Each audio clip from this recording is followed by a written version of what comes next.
I'm Sonya Morton Firth, and you're tuned in to the Sonya Morton Firth Show. Today I'm at Breathing Tree, a beautiful sanctuary run by founder Anna Gough. Anna is a breath coach and helps people that suffer with PTSD, anxiety, stress, and depression. Get ready for this interview with a difference as I share my ice bath experience with you.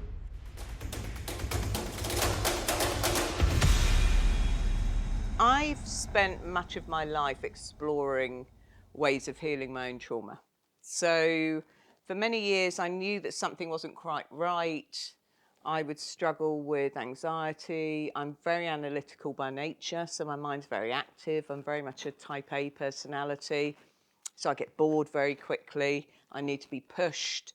And I just, even from a young age, my upbringing was very, so it stemmed from childhood. So, and it certainly isn't where I'm using this as a platform to, I love my parents dearly. We have a great relationship, but they did their best. So I spent many years, from probably 26 to now, exploring all kinds of different modalities. So medical, holistic, spiritual. That's why I'm quite spiritual now, because I think, and then I was diagnosed with PTSD, and I thought, PTSD? What are you talking about?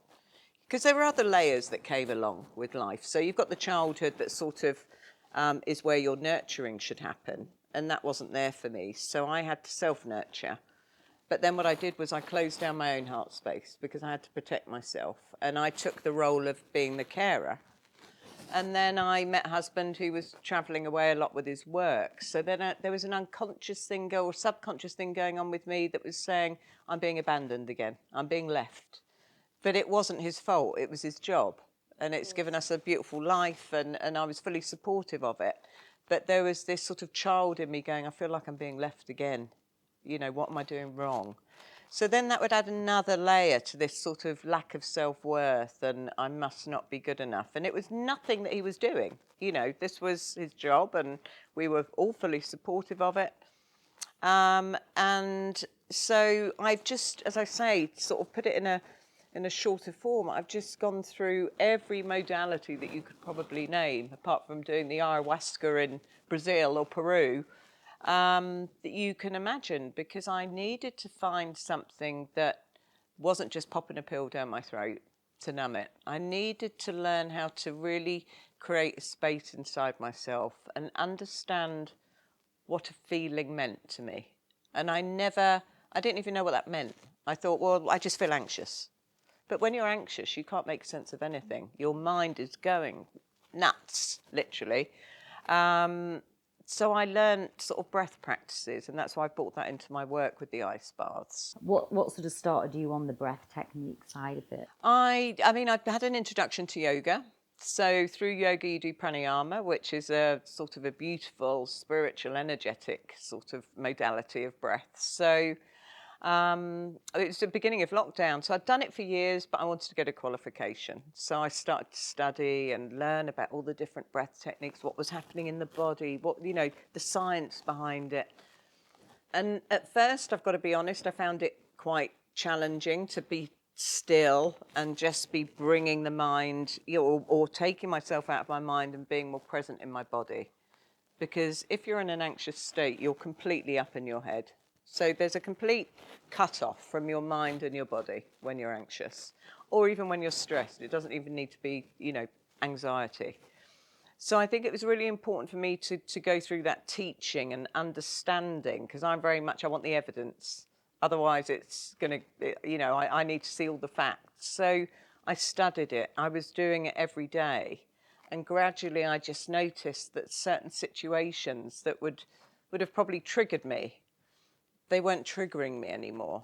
And I was more in tune with, if you want to call it just my inner space, instead of looking externally for other people to sort it out for me or to reassure me. I was able to sort of reassure myself. And then just naturally, I just sort of was starting to do the cold showers because I love Wim Hof. So I was following him, like we all were, I think, in lockdown, to try and sort of, keep ourselves busy and well and immune system as fit as possible.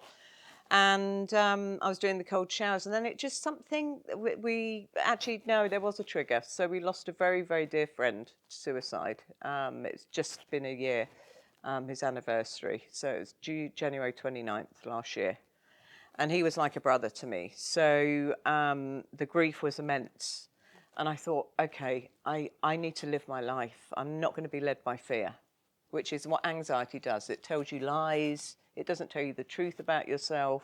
It's feeding you just basically a crock of rubbish to keep you small and stop you from growing.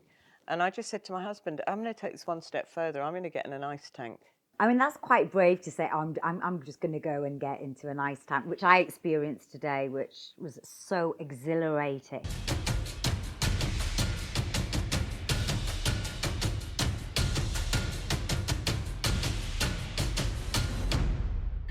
Have you seen some amazing transformations? I have. I mean, we had one today, didn't we? Lovely Rochelle. I mean, she was so full of fear, to the point where, I thought at one point she's not going to get in. And that's when I have to sort of, or not have to, but that's where I want to come in and just go, come on, you can do it. It's just having somebody there who's firm enough, but then offers that sort of sense of safety and security. And she got in, she did it. And when she came out, she was like, I've done it and I'll probably do it again. I'm all, it's like I have to go into, if I make my mind up about something, this is me to a T, I'm going to go all guns blazing. So it's like, okay, well, I've done some cold showers. For some reason, I couldn't resonate with getting in my bath at home, because I thought, and just running a cold tap, because we associate, our brain immediately goes, this is not right, because this is our lovely warm bath. So I came across an amazing guy who delivers these tanks, which you've been in today. And I mean, I started a few months ago, and I just went straight in. I didn't have anyone teach me. I just had Darren with me for the first few times, just in case, and I'd always advise somebody do that. Certainly don't ever do it on your own without anybody around until you're really comfortable. I'd already had the breath practice. So as you witnessed today, the thing that's going to keep you in the tank is keeping your breath under control. Your husband's a famous sportsman. When you were having your first child, you told me that there was a lot of press around you at that time. How did that make you feel? Horrendous, horrendous. And again, you sort of feel, of course, full of joy having a child that was healthy, and again, that sort of cliche word, blessed. Yes, of course I was, but my husband was at the other end of the world. And then within, I think my son was 22 hours old, I had to put my makeup on and do a press conference in my bed in the hospital with about 50 press people.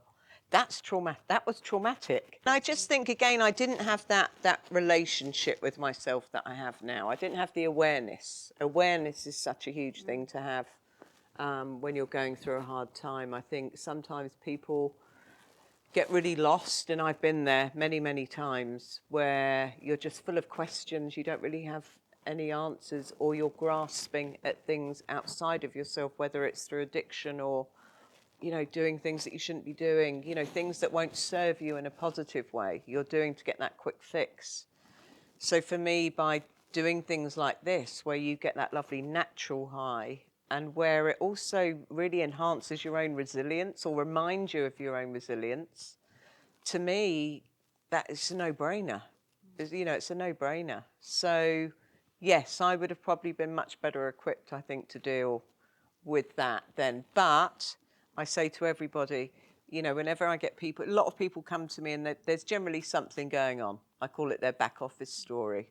And you sit down and you talk, and the more you start to be authentic with people, if you mention, oh God, yeah, now you said it, then they start feeling connected to you. They'll open up to you, which I think is so important to build that relationship, when you're working with somebody.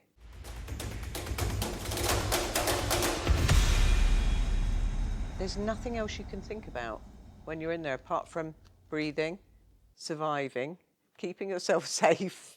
And just once you get through that first minute, which you'd have realised when you got in, that first minute is pretty tough.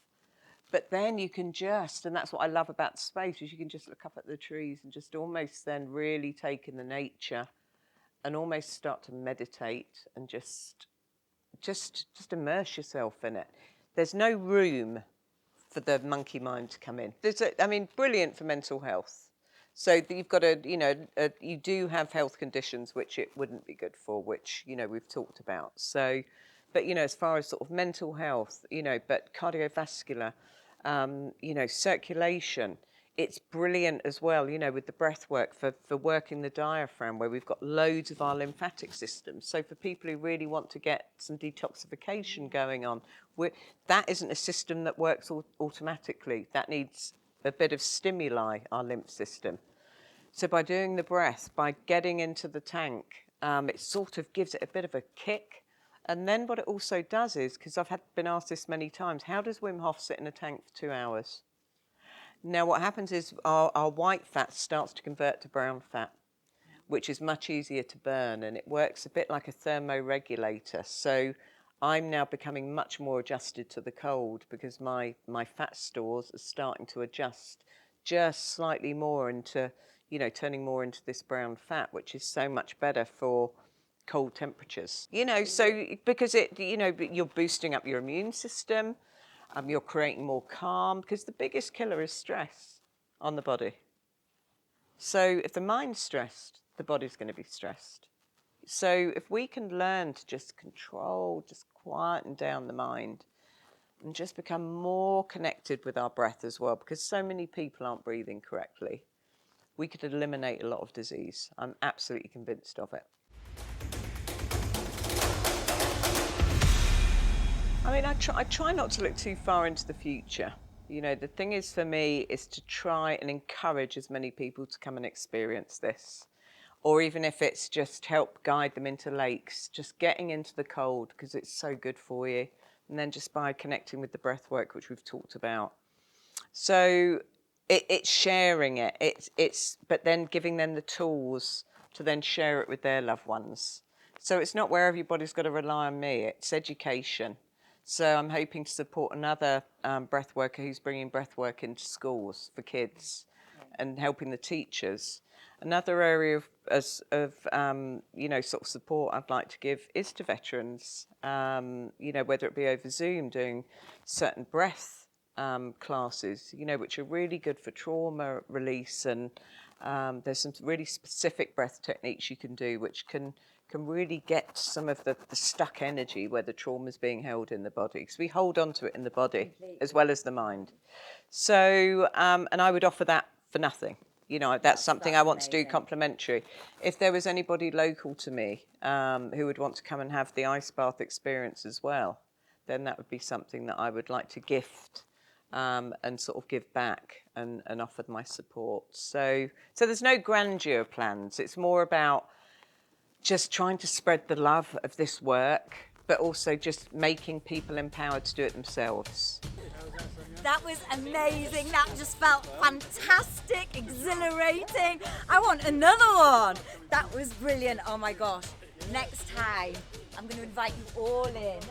Oh no, honestly, Anna, it's just an amazing experience. I don't actually even feel cold. I feel like high as a kite. I just feel like I've had a lovely glass of wine. And yeah, all bubbly. It's great.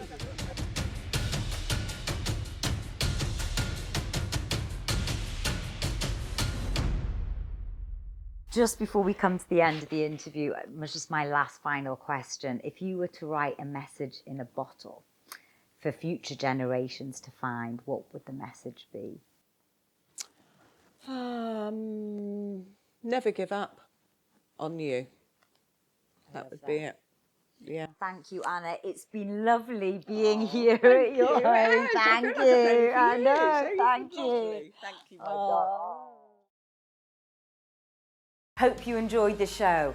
Remember, there's a new interview out every Monday, so hit subscribe and like, and you'll get it straight into your inbox.